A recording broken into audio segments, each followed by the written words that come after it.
Oi pessoal, bem-vindo ao canal. Hoje eu quero falar sobre um livro muito especial que foi assim uma descoberta logo no começo de 2018, que é Kindred, da Octavia E. Butler.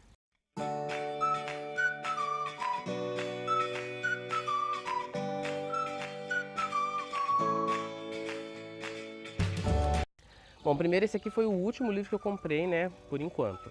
Eu comprei isso aqui no dia 26 de novembro, logo após a Black Friday, estava lá na Saraiva. Eu já havia ouvido alguns comentários sobre o livro e eu decidi comprar e assim, foi uma ótima decisão que eu tomei. Depois eu vi um vídeo no canal da Nathalie Neri, onde ela falava muito bem desse livro e aí me deu mais vontade ainda de lê-lo. Enfim, vamos falar um pouco sobre o livro. A Octavia, que é uma autora negra de ficção científica, tem aqui uma foto dela. Ela é uma autora negra que escreve ficção a partir do ponto de vista de uma pessoa negra. Então é algo que eu nunca tinha visto antes e que me impactou bastante, que me trouxe assim várias outras vivências, né, através da leitura. Kindred vai contar a história da Dana, que é uma mulher negra que vive nos anos 70 junto com o seu marido Kevin, que é um homem branco. E um belo dia, quando eles estão mudando para a casa onde eles vão morar juntos, finalmente, depois de casados, ela começa a ter uma tontura, vertigem e ela desmaia. Quando ela acorda, ela está num campo próximo a um rio e tem um garoto se afogando, uma criança. E ela vai salvar esse garoto. Quando ela salva esse garoto, acontece algum tumulto, a mãe do garoto aparece e diz que na verdade ela está matando essa criança. E no mesmo jeito que ela aparece naquele lugar, ela desaparece e volta para casa dela. E aí ela passou ali alguns minutos nesse lugar que ela não sabe qual que é. E quando ela volta e conversa com o marido dela sobre o que aconteceu, ele diz que foi questão de 10 segundos do desaparecimento dela. Só que depois, mais tarde, ela vai ter essa vertigem, essa tontura de novo, e ela vai desaparecer da casa dela para aparecer na casa onde esse menino, agora 4 anos mais velho, está botando fogo na cortina do quarto dele. E aí a história começa a se desenvolver e nós vamos perceber, né, ela vai conhecer esse menino e nós vamos perceber que sempre que ela está na casa dela e esse menino que se chama Rufus, ele está em perigo, ela é meio que convocada, né, e ela aparece no lugar onde ele está. Só que existe um grande problema sobre o local que ele vive. Ele vive no sul dos Estados Unidos em 1819, ou seja, na época da escravidão.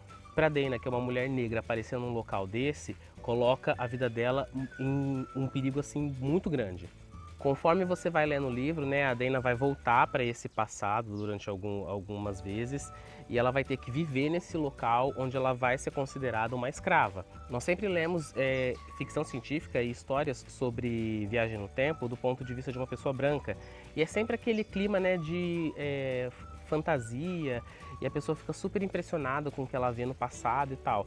Só que aí, por que uma pessoa negra viajaria para o passado? Para ser escravizada, para ter menos direitos do que ela já tem. Então nunca me passou pela cabeça que uma pessoa negra não estaria a salvo numa história de ficção científica e viagem no tempo. Então a gente já parte desse início, né, para enxergar essa temática de viagem do tempo de uma forma totalmente diferente. Conforme a leitura vai avançando, a gente vai perceber que a Dana tem uma ligação com o Rufus e que ela vai ser convocada e vai voltar no tempo sempre que ele estiver em perigo para salvar a vida dele. O porquê disso, né, eu não vou contar porque você vai ler o livro.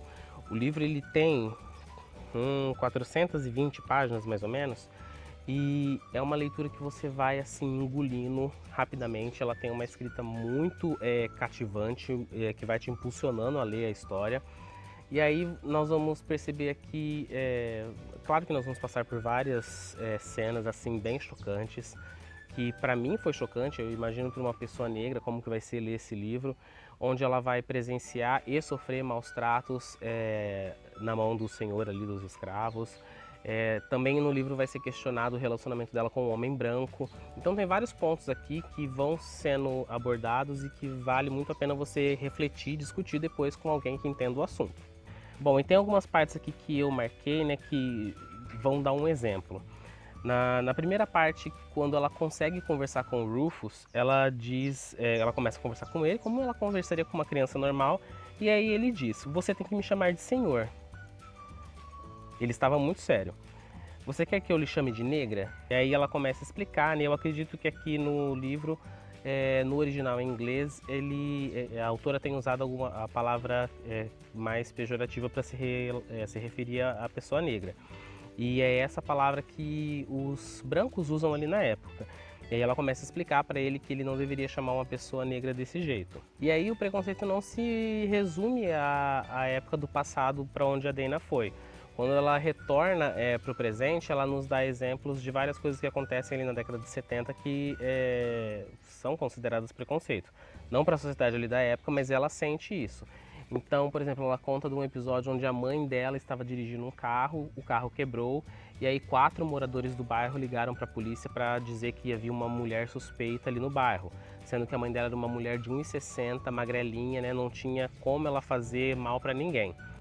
Ela também vai falar que as pessoas, né, estranham muito, mesmo ali na década de 70, quando veem ela com o marido dela, que é branco. Durante essas viagens de ida e volta ao passado, a Dana vai começar a contar como o relacionamento dela com o Kevin, o marido dela, foi se desenvolvendo e como o que eles passaram, né, a rejeição da família por ser um casal, né, de cor diferente.